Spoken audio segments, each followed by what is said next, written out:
The earliest exposure, if any, I had to the concept of monasticism was in my youth. It was from a little BBC TV gem called Cadfile. I doubt you've heard of it, let alone seen it, but it ran for some years in England and was ported over to the US through public television in the pre-streaming age. The show followed the adventures of Brother Cadfile, a 12th century English monk who, strangely, solves crimes and murders using a kind of proto-Sherlockian logic. Cadfile would calmly float around in his black wool habit, interviewing suspects and quietly deducting the outcomes using his advanced education and reason. When I think about it now, it's kind of a silly idea, actually, and follows what I'll call the period piece trope of mystery novels, but it was good TV in the end, and my family and I would watch it regularly.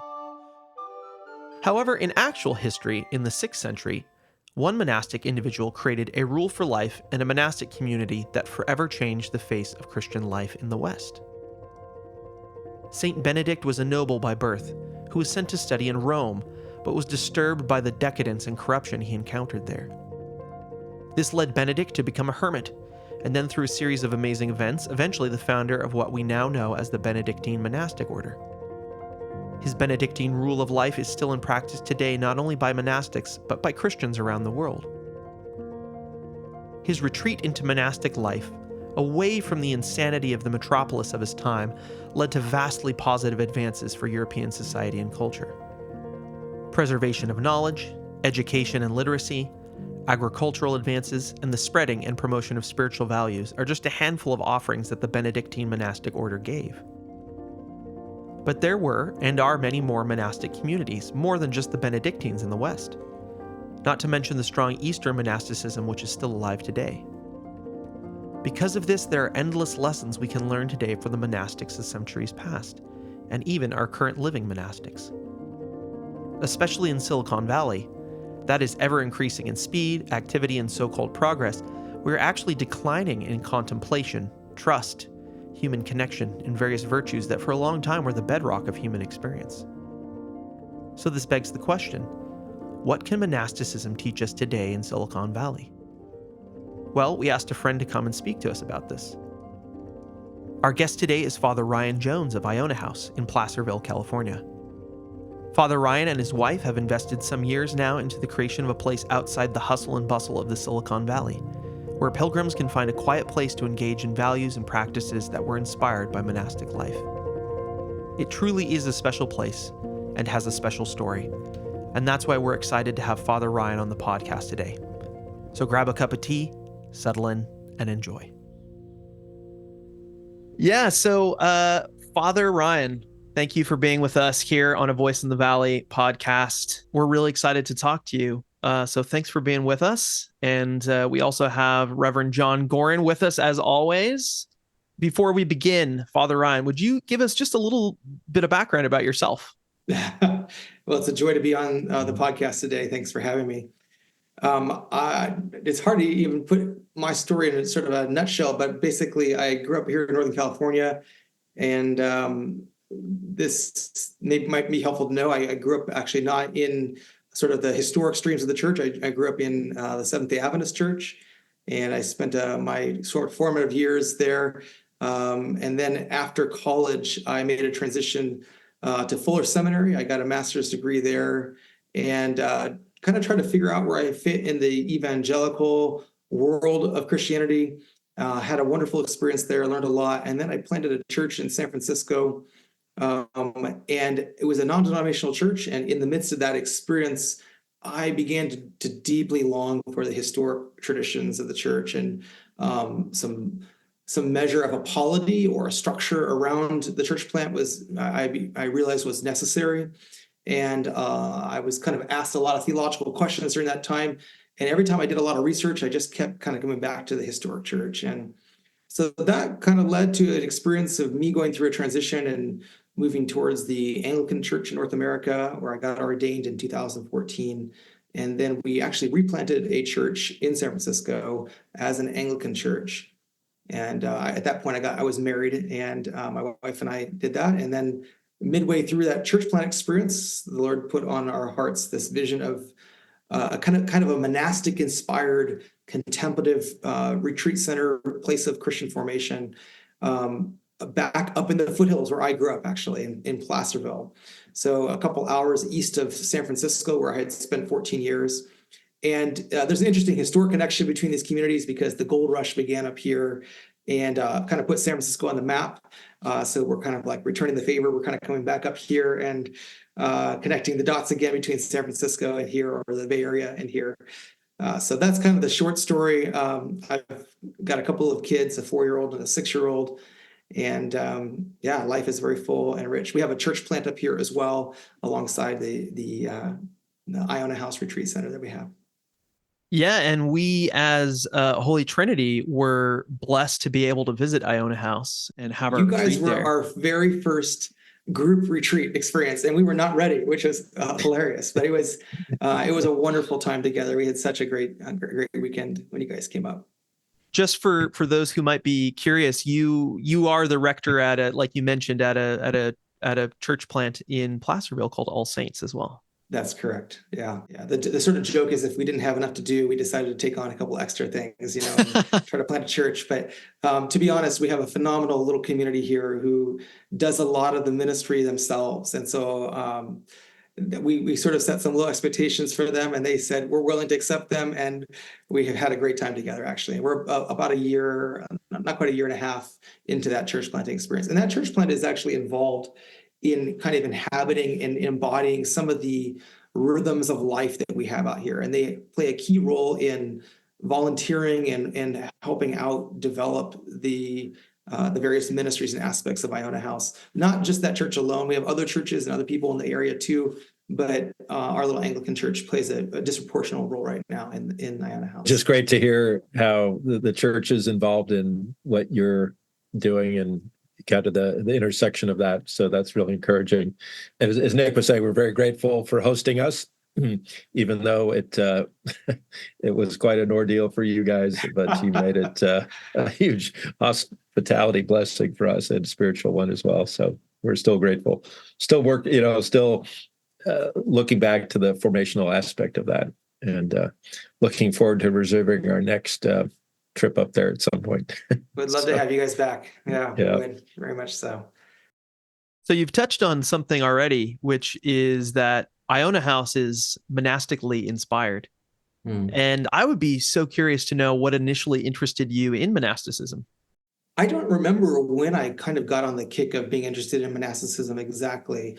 I think it traced back from some of the reading and formative influence of people like Henry Nouwen, who was not a monastic himself, but was in touch with monastic spirituality.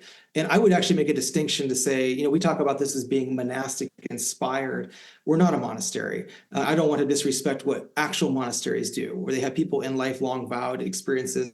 We're really having people in short-term experiences where they're dipping into a deep stream in the history of the church.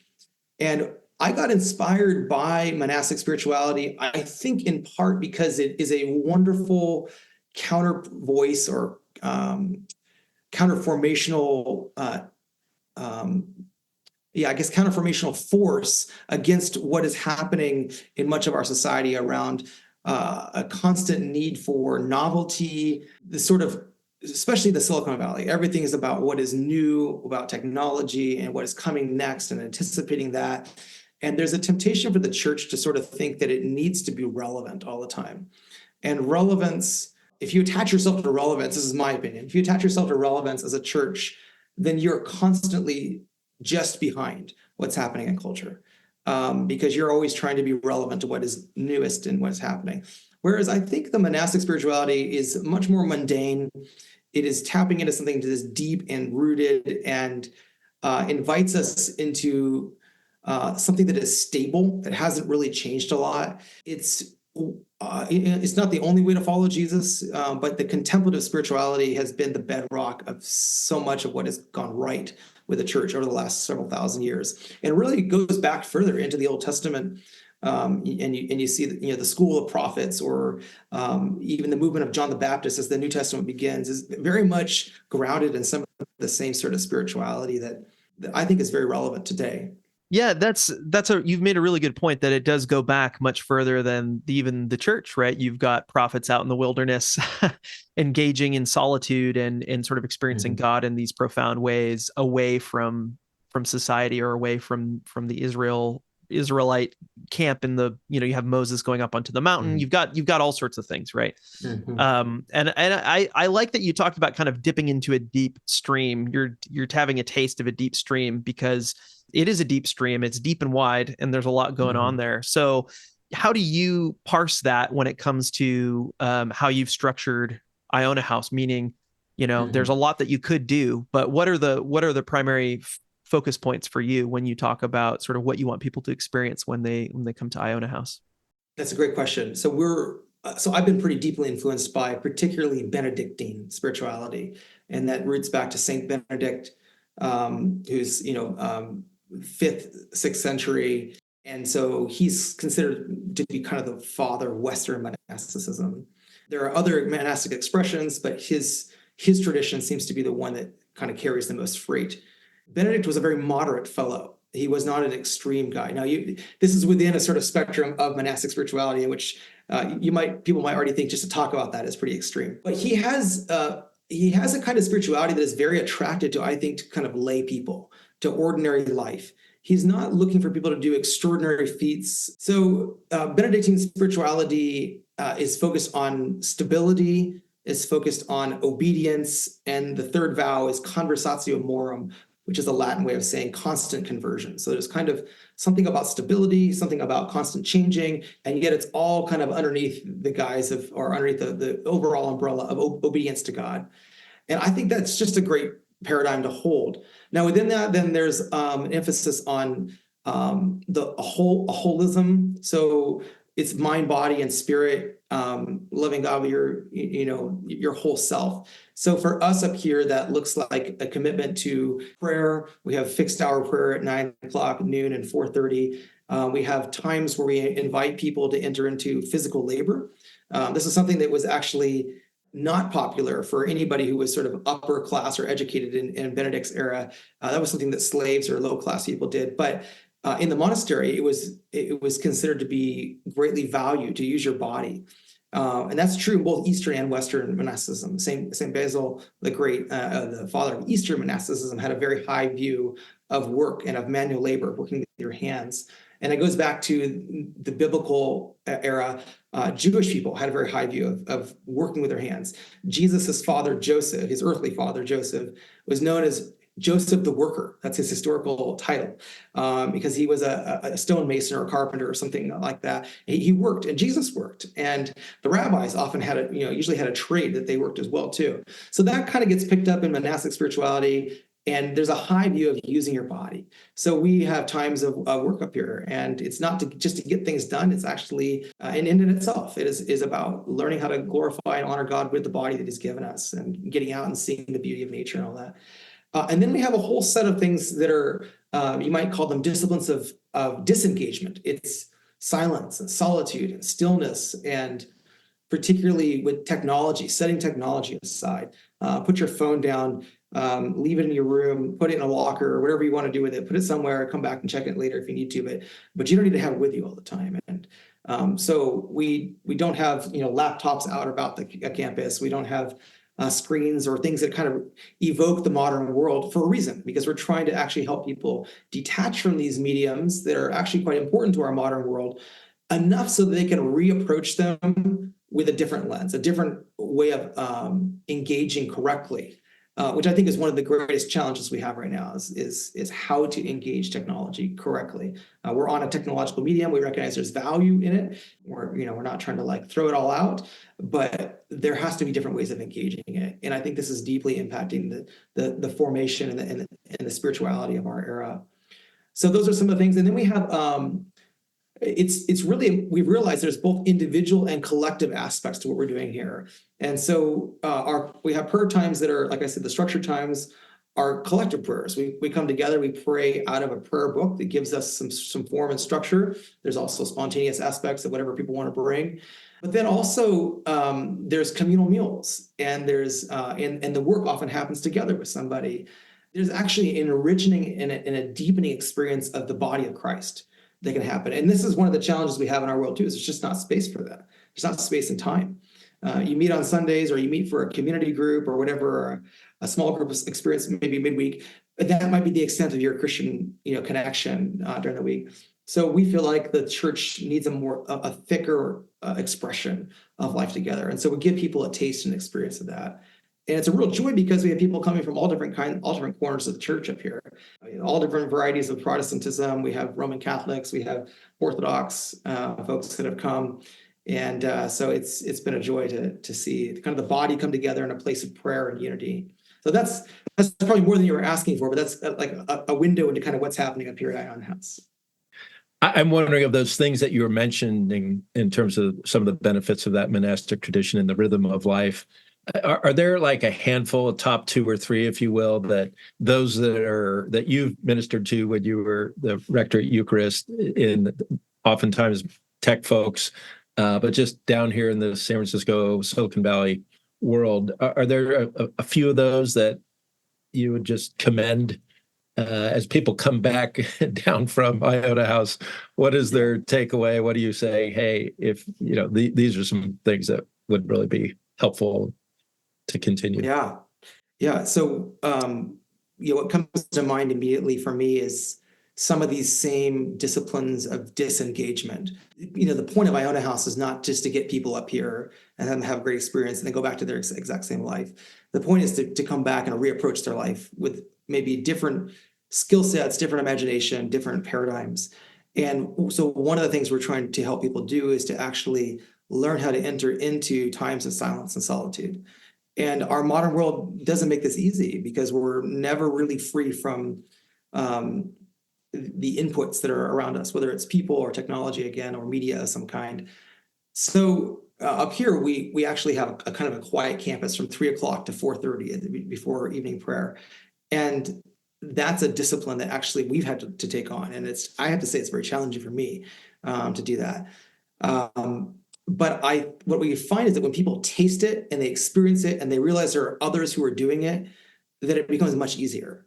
And even if it's like 15 or 20 minutes a day that you can spend in silence or solitude, that makes a significant difference, because what that does is it opens up the capacity to perhaps hear the voice of God, to perhaps have some time to do an examine of some kind, or a reflection exercise.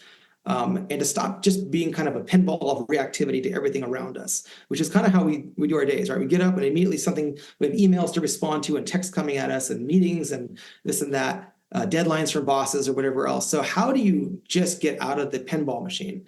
Well, I think the way to do that is to actually engage in a discipline of silence and solitude and stillness, and to learn to attune to the Father's voice, which is what Jesus did. This is not a new problem in the sense that, Jesus walked around and everybody wanted his attention. They wanted him to do something for them, and he didn't actually do what everybody wanted all the time. He actually disappointed people all the time.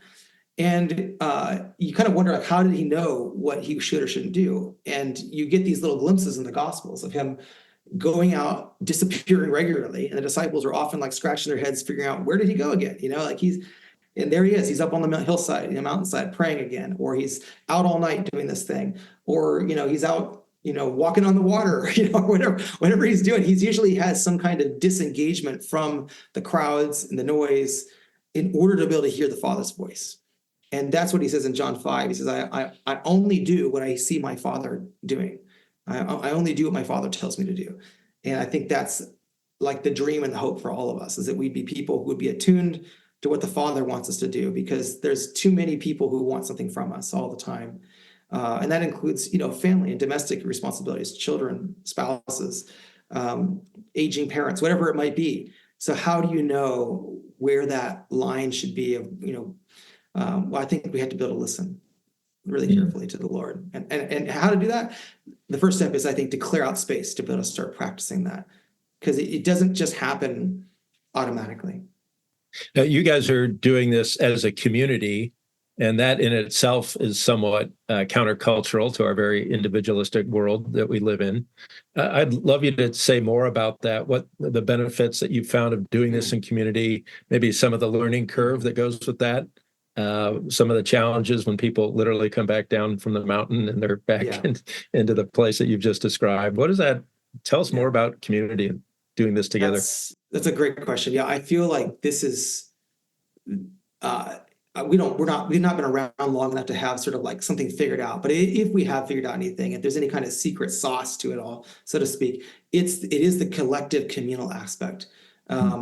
It's not just it's not the same to go like just to use an example. It's not the same just to rent an Airbnb somewhere and go by yourself and kind of be still for a while. When you enter into a place where others are practicing this and you have camaraderie in that, it's exponential, the power of that. And that's what we've been discovering is that, like for me personally, I've been trying to pray the daily office, morning, midday, evening prayer for about a decade now.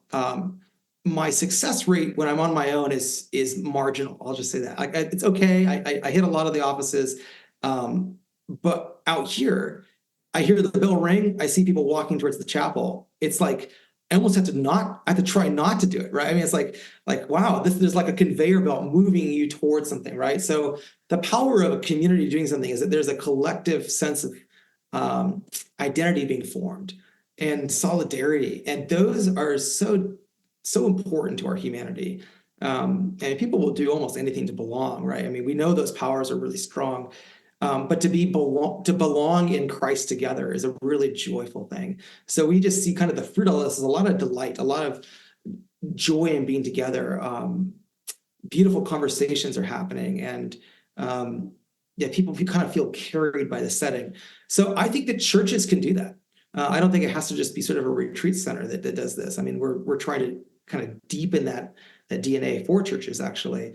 But I mean, part of our hope is that churches like yours, like many others, will begin to practice some kind of similar spirituality within the context in which they're in, adjusted towards whatever is realistic for that setting, and some kind of a rhythm of prayer, some kind of a rhythm of gathering together, of sharing life together, sharing meals together. I know a lot of churches try to do that, and so this is not novel, but I do think there's real power in recognizing that something happens when you come together and you do that. I don't know if that gets at your question, John. Is that kind of what you're asking about? Yeah, no, that's great. And in particular, just observationally, have you seen people do one or two things when they get back down here? I know that it sounds like they're creating some space for themselves. Are you hearing more about, for example, daily office, or are they just getting in the prayer pairs or prayer triplets? And I don't know what that looks like, but where we are, we're very much figuring out or exploring how we might do that in a way that is consistent and fruit bearing in the way that you're describing. I have heard of some of that happening. Definitely, people take back the daily office prayer books that we have and they use them. They'll often email me. We have a couple all the way in Singapore that are praying the daily office with us every day. Probably not at the same hours that we are, but because they're a long ways away. But they're praying that, and so I know people are identifying with the fact that they now know that there's a gathering group of people who are doing this, whether they're with them or not. One of our longer term dreams is to actually do something sort of like I don't know if it's like a fellows program or something where people who do desire this kind of like sharing a rule of life together could find each other, or where a church could sort of join with us in that rhythm of life, or we can help partner with the church in some way or another. The actual life transformation happens not in doing this a week or two, it happens in doing it over months and years together, right? And being formed.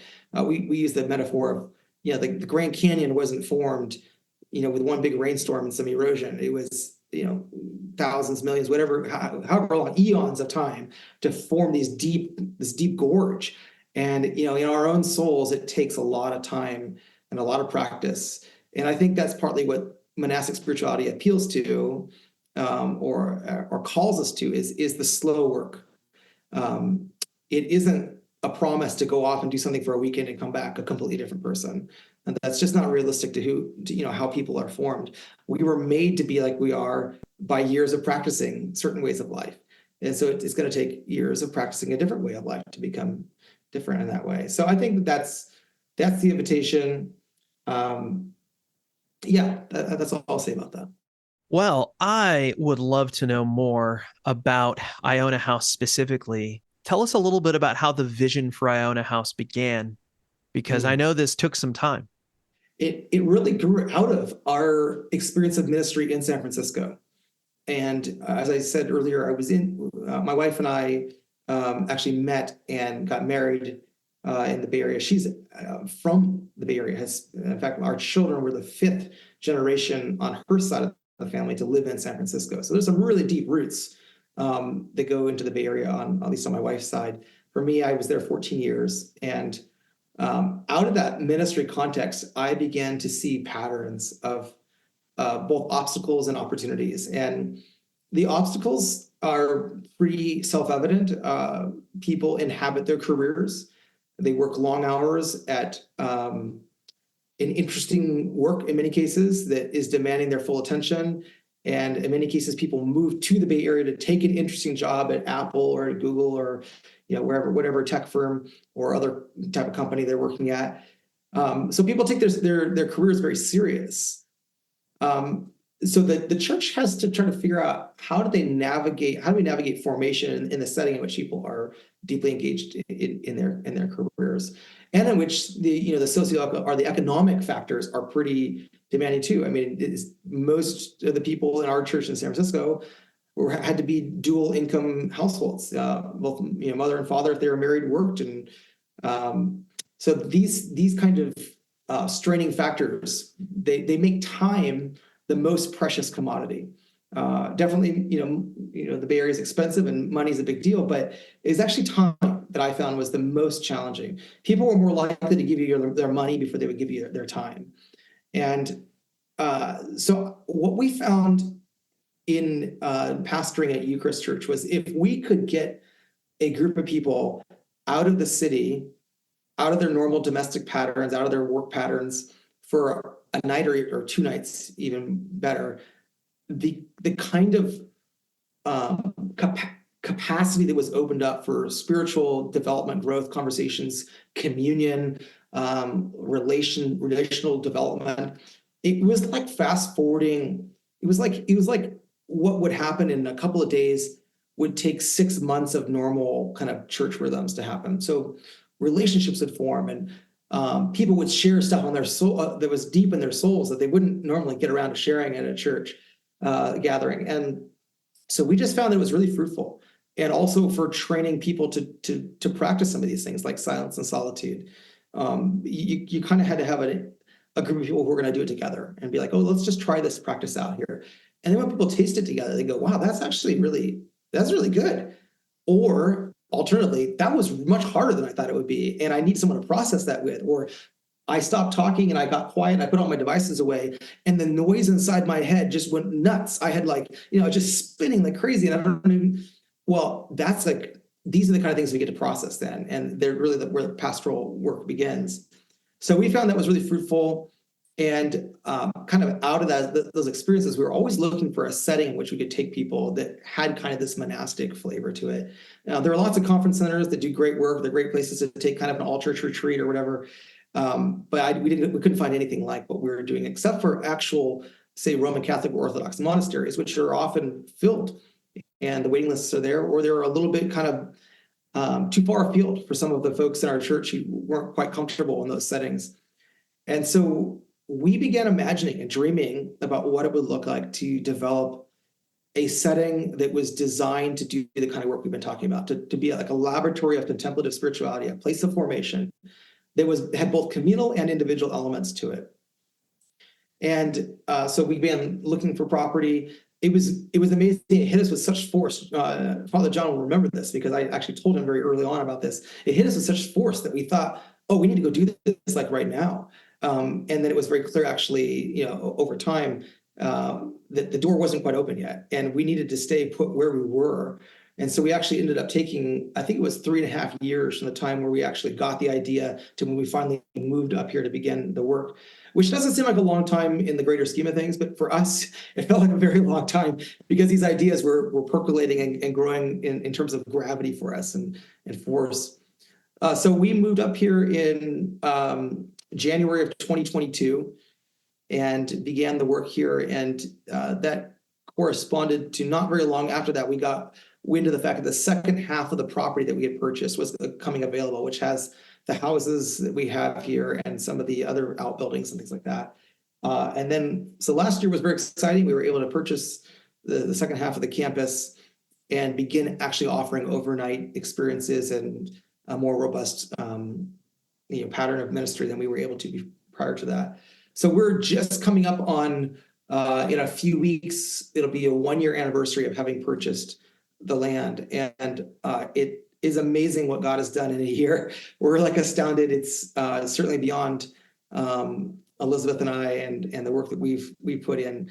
We work hard, but it's definitely, the Lord has this project and he keeps carrying it forward, and he provides in amazing ways. Everything here happens within a gift economy. That's maybe one of the slightly a wrinkle to what we're doing here that's interesting. And that's actually very intentional to us. The Lord put that on our heart. He gave us this vision of a place that ran on gifts. We talk about our motto is a place to reimagine all of life in reference to Christ. And we just thought, if we don't start reimagining economics and how money plays into the drives so much of life, then we're really not getting very far with our imagination. We're not getting to all of life, that's for sure. So we began trying to figure out, how do we reimagine a place that runs on gifts? And that's been maybe the most exciting part of the adventure, is that we're not actually in control. It's not a business. We don't have like a consistent income stream, or, we have lots of expenses, but we don't know exactly how it's all going to come together. But watching the body of Christ participate as partners in this ministry, rather than consume it as a like you might think of like a religious goods and services dispensary or something like that. That's not what we do. We're really building a community, a village of people who are all partnering together in this. So people come up and they serve in various ways. They often give a gift, but it's not required.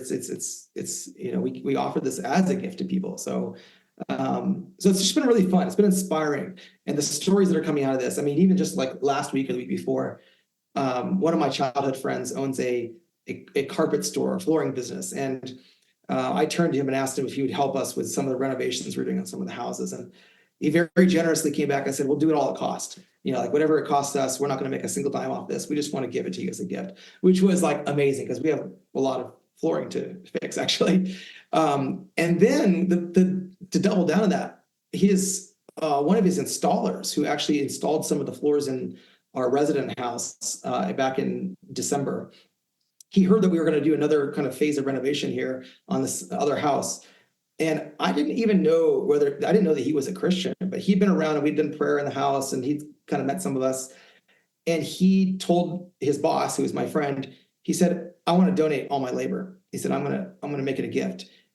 I was dumbfounded. I mean, honestly, this guy doesn't even know us personally, but he just kind of got wind of the fact that there's something about this place that's running on gifts and generosity, and he just caught the spirit and wanted to do it. So he's donating, like a week of his labor, which is a significant amount of money for him personally, and it all makes a difference to us.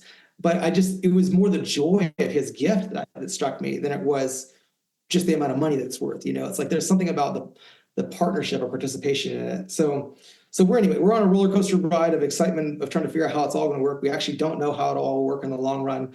But what we've seen is that God is good and faithful, and his people are generous. And we love watching these stories emerge, and it bolsters our faith and encourages us along the journey as well. Yeah, that's absolutely beautiful. Yeah, I get stoked when I hear stories like this, that there's this reimagining of how things can work, especially when you're in the Bay Area for so long. And like you said, money runs a lot of things, and that would be very true to the Silicon Valley. So it's really beautiful to see people really being transformed by this vision that God's given you for this space. Really though, I had to say, we're just riffing off the church. I mean, because this is how the church runs, right? I mean, like the church is its own alternative economy. I mean, it runs off of gifts and donations, and I mean, staff are paid and things like that. There are business aspects to it, but really the whole thing is run by generosity. And the early church was so known for its generosity. That was its like key trademark, actually, is that people were just leveraging huge amounts of resources for the good of the poor, to care for each other, to have common meals together, to make sure nobody was in need. And that story, I think, continues to inspire. Like when you read it and you encounter it actually in the flesh, it does something to you. And I actually think that's one of the greatest witnesses that the church in Silicon Valley could have right now, in a place that is very much run by the bottom line and dollars and cents and all that, to be a place, to be a community that is run on something different, has an entirely different vibe to it. So, I mean, that's the invitation, I think, to churches to lean into that as well. Yeah, we just obviously at the time of recording this, we're in Eastertide now, but we just went through the season of Lent, and that was a big thing for us, was almsgiving. We talked a little bit about almsgiving and did some giving as a community to some donations, shoe donations to a local soup kitchen, and people were really excited about that and on board with that. And so it sounds like you're seeing a lot of that though in your community too. It seems like you mentioned before that people are giving a lot of their time to Iona House from within All Saints.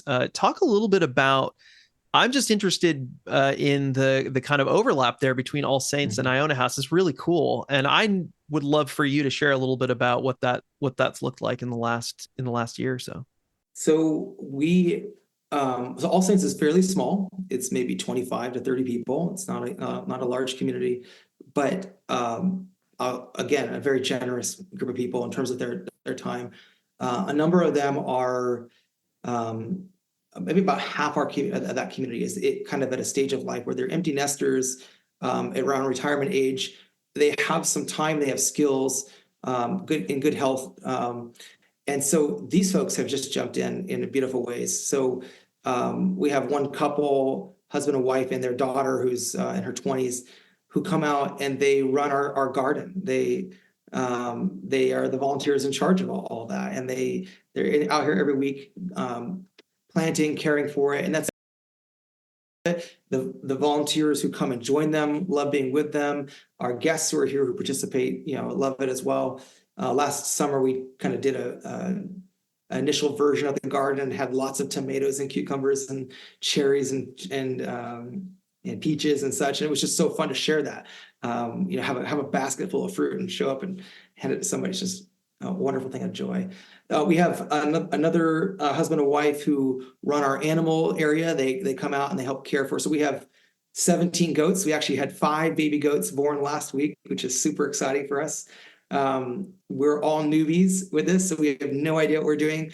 But thank God for, like I said, this husband and wife who have researched and helped us figure out how to put together a maternity ward for the baby goats being born. And these animals bring so much joy to people. And I think they love being involved in that and caring and making sure that we're caring right for our creatures. And this is one of our big aspects is how do we learn to delight in and rightfully care for the creation that God has beautifully put around us. And, of course, the scriptures are clear about the fact that we have a very important role of stewardship and care and kind of a priestly role to play within creation. And so we try to learn about that and practice that as well. We have 2 other ladies who come and they help run our library. So we have somewhere around 3,000 to 3,500 books that have been donated so far. We actually have more that have been promised to us, but we actually ran out of room for them right now. So we're building a larger library ultimately on the other side of the campus that we're going to build out in our phase 3. But we have these ladies have come in, they've organized everything. They've even got like Dewey Decimal. They put little things on the spines of the books so we actually know where the books go back. And they just really put hundreds of hours into this. It's amazing. And then we have people who come out and help lead prayer.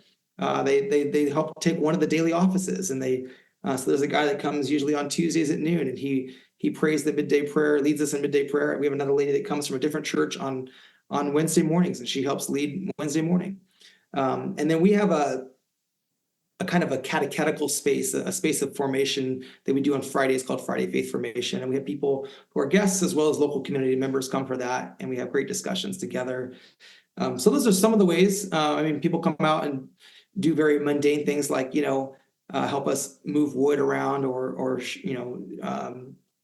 someone with this morning was raking wood chips and making the grounds look nicer. And so there's endless amounts of projects that can happen. But it's been really fun to see our church have a kind of a third space that they are invested in, that they know they're always welcome at, and they know there's always something interesting happening there, and they know there's people who will be praying there.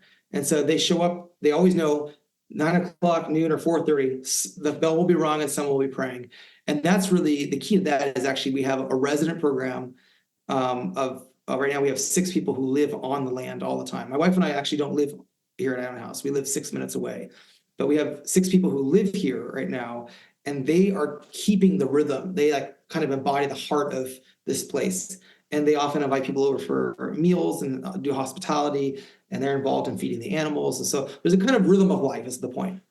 And so our local church gets to participate in that without having to feel like they're always having to manage it all. You know, like they get to actually enter into it and enjoy it, which is, I think, a thing of joy and delight for them. And then the other thing that our church does is we help hold the sort of liturgical space in various seasons of the church year. So like we just did a Good Friday service out here, and our church really put it on and held it and invited the guests and other people to participate in it, which was a joy. It was really fun to have people from different churches experience this Good Friday service. And we did it at Epiphany. We did it in like a Lessons and Carols in end of Advent as well. So we're trying to figure all that out, exactly how that works.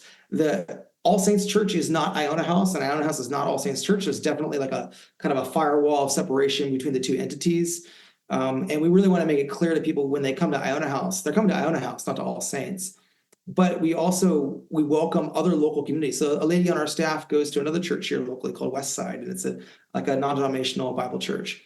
And we have a couple other people who are involved regularly who come from that church, and someone comes from the Lutheran church. And so it's been really beautiful to watch the kind of ecumenical spirit, ecumenical in the sense that we're all oriented towards Jesus from wherever we're coming from. We're all praying and trusting in his word and in his tradition, and being formed by him without having to figure out all the complexities of how to run all these different denominational churches, which would be probably unsolvable, humanly speaking. But what we're doing doesn't require all that. We can kind of just enter together into prayer, which is a good and joyful thing. Right. As you've been talking, I remember the word that you used when we were up in our retreat last year with you guys, that you spoke frequently of self-donation. That'd be a key Christ-like way, of course, and to find the disciples and to find very much the monastic experience. As you're talking, I'm hearing, just example after example of people who have come up and they're giving of themselves and their time, and they're seeing huge blessing, just to use a kind of a great umbrella term, in their lives. And I'm just wondering if that's if you want to say more about that, because to your earlier comment about how our culture shapes us, and it's transactional in many ways. It's I'm holding back until I know you're safe, and all these other things. What does self-donation look like a little bit more in that, an environment that's maybe less conducive, which is where most of us live? Self-donation is it's kind of a vivid way of picturing generosity more generically. But we talk about kind of 5 movements up here: listen, wonder, give, order, and delight. Those are sort of 5 key words for us. And give is right at the center of that, actually. And I think that as people listen, both to the Word of God and to just listening, like in the natural environment up here, they're reminded that we actually worship a God who is fundamentally self-giving. That is his fundamental nature, is that he is generous, that he is, and of course we see this preeminently in Jesus. But it's the story of creation itself. God didn't have to create. He didn't have to create anything, but he did. He wanted to give of himself to begin this whole beautiful story.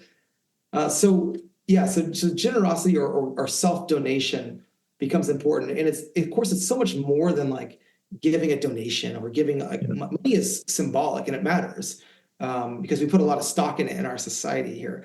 But giving can look like listening carefully to someone in a conversation, like setting aside my agenda and saying, I want to be present to you so that I can hear what you have to say. I'm going to give my time. And again, the gift of time might be more valuable for many people than a gift of some money or something like that. We had somebody a few weeks ago just show up and give us 4 Japanese maple trees. I just love that.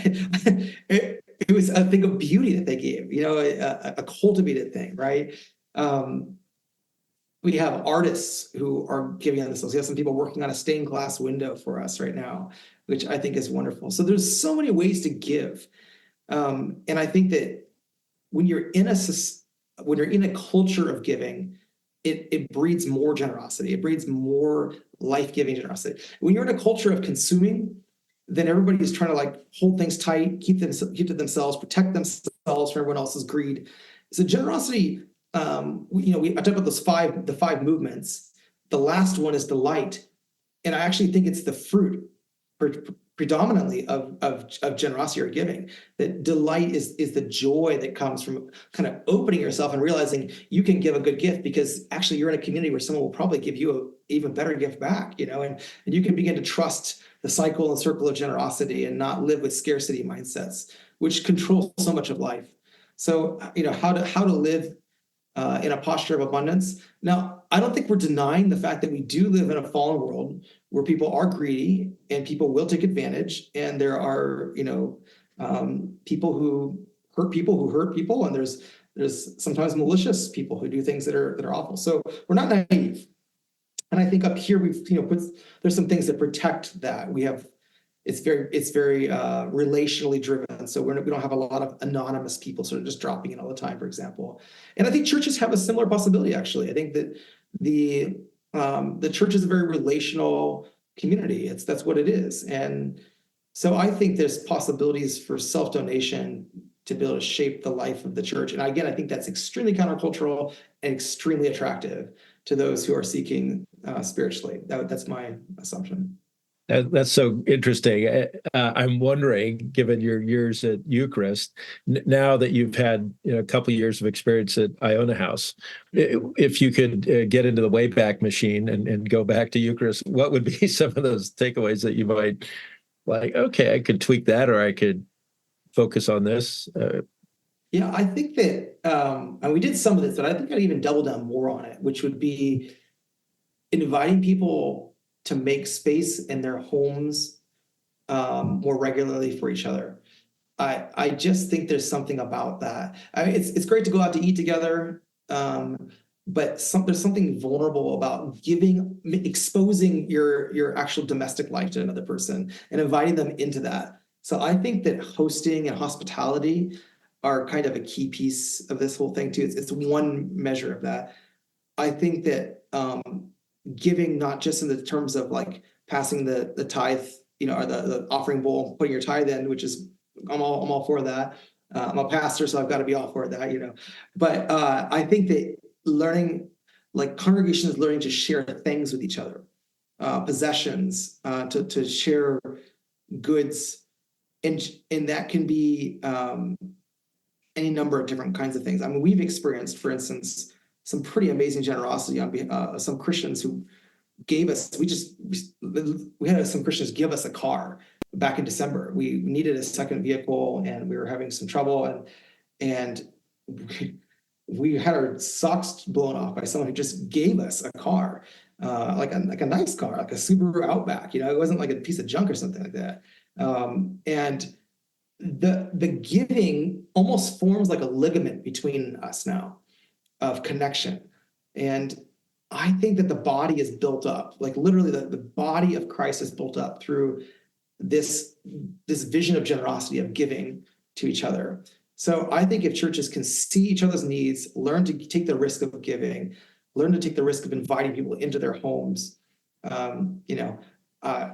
yeah, I think those are some of the things that I mean, John, you and Vicky are so good at this. So I mean, we've been in your home and we've experienced this from you. And so I think you guys embody this, and I'm sure it's already woven into the DNA of your church. And but I think doubling down on that, that's what my encouragement would be, is that kind of thing. Yeah, no, that's thank you. It's easy to overlook or take that for granted, but I agree. It's a big deal. Well, I had one last question, a fun question for us today, and that is, who is your favorite monastic? Depends who you're reading. Who are you reading about now? I mean, this sounds very like not a very exciting answer, but I keep coming back to Saint Benedict. I just I really am inspired by this guy. And I think that because he had a way of understanding human, like he had a very high EQ. He understood people, and he went through some stuff. I mean, he was like, at one point he was poisoned by a bunch of his early on by a bunch of his fellow monks who didn't like him as the abbot. So maybe he learned some things. I don't know, but in his final form, like the Rule of Saint Benedict has some real wisdom in it, and I just so benefited from learning from what he said 1,500 years ago, and so probably Saint Benedict would probably be my go-to monastic right now. How we can keep you guys in prayer and just be lifting you up. This conversation has been very helpful just to hear, what God's doing amongst you and through you. But are there some specifics as we take this back to our community?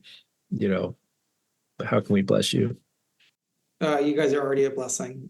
I would say just keep praying that the Lord continues to open the doors that he wants opened at the time that he wants them opened. And that sounds very generic, but I think we're trying to learn how to participate in his ministry rather than kind of do a ministry that's a performance for him. And that means that we're having to learn ourselves, how do we attune to the Father's voice and know when to go, know when to stop, know when to push hard, know when to kind of lay off. And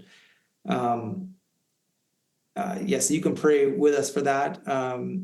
You can pray that we know how to tell the stories also, that the Lord is I don't think we have figured that out yet. I mean, honestly, this is unique. I don't really go on podcasts and share about this, but I feel like as I'm telling you guys about what's happening here, there's a lot of stories that we're experiencing here. And so that maybe that we know how to be an inspiration and a source of stimulating the imagination of the church of our time and in this place right now. That's maybe one prayer request that we have. We're one very practical thing. We're beginning a cohort, a new resident cohort in the summer, and we're also getting ready to launch another one in the fall. So you could pray with us that God brings the right residents. One of them is a 3-month residency, one's a 4-month residency. So if anyone listening wants to be an answer to that prayer, reach out to us and we'll talk to you about what it looks like to be a resident up here. But yeah, those are some of the things that we're thinking a lot about. That's great. Thanks. Yeah, we'd be happy to just join our prayers with yours on those. Yeah, absolutely. I will make sure that the information to check out Iona House is in the show notes, and anyone that wants to reach out can do that. So if you're listening to this and you're feeling your heartstrings being tugged, don't ignore that. Use that URL to reach out and look into Iona House. But yeah, and then just you can quickly plug yourself here. What are some good ways for people to check out Iona House, either in person or just online? Yeah, so several different ways. You could come to one of our community days. So every month we have a community day, which is like a day experience. We provide a meal, and it's kind of a little microcosm of the life of Iona House. You have a chance to enter into the daily office rhythms of prayer. You have a chance to do some serving projects, a chance for silence and solitude, and then a lot of community time and fellowship together. So that's kind of a low-hanging fruit one. And then if you feel inclined to come and spend time with us, reach out through our website and request a guest stay. And we have Emily on our team will reach out to you, connect what dates are available, and we'll try to get you up here. And I really encourage you to do that. Honestly, it's and if you can afford to take more time off, we see a clear correlation between the amount of time spent here and the amount of impact. So I always encourage people to spend, if you can, 4 to 7 days, if you can, up here rather than just 1 or 2 days. It really takes a little bit to get into the rhythm of life, and then it's certainly not boring. You have a great time. So, and then if you just want to reach out and have a question, we're pretty good at responding. Happy to do a quick call with somebody if they have a question about something. But we're not like a big operation, so we're fairly personal, which means sometimes get a little behind on an email or something like that. But we usually respond to everybody. So yeah, feel free to reach out. Well, Father Ryan, thank you so much for taking the time to talk with us and to share a little bit about Iona House and all the things that are going on. And we've been so blessed to be able to chat with you. So thanks for Thanks for being our very first guest on our podcast. We appreciate that very much. Incredibly honored, and I love what you guys are doing at Holy Trinity. So may God's blessings be upon you, and may God continue to flourish what He's already begun there.